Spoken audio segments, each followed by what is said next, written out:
জিলহজ মাসের প্রথম 10 দিনের গুরুত্বপূর্ণ আমলসমূহ। নাম্বার 1, বেশি বেশি নফল নামাজ পড়া।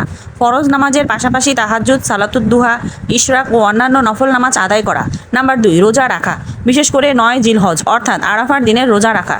রাসূল সাল্লাল্লাহু আলাইহি সাল্লাম বলেছেন, আরাফার দিনের রোজা বিগত 1 বছর ও আগত 1 বছরের গুনাহের কাফফারা হয়ে যায়। নাম্বার 3, বেশি বেশি তাকবীর, তাহলিল ও তাসবিহ পড়া।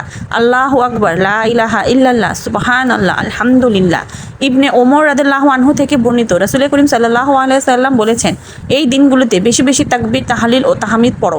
নাম্বার 4, কোরআন তেলাওয়াত করা, প্রতিদিন কোরআন পড়া ও অর্থ বুঝে আমল করার চেষ্টা করা। নাম্বার 5, তওবা ও ইস্তেগফার করা, বেশি বেশি ইস্তেগফার করা, নিজের গুনাহের জন্য আন্তরিকভাবে ক্ষমা চাওয়া। নাম্বার 6, দান সদকা করা, গরিব অসহায়দের সাহায্য করা, খাবার খাওয়ানো ও সদকা করা। নাম্বার 7, কুরবানি করা, যাদের সামর্থ্য আছে তারা কুরবানি আদায় করবে, এটি মহান ইবাদত।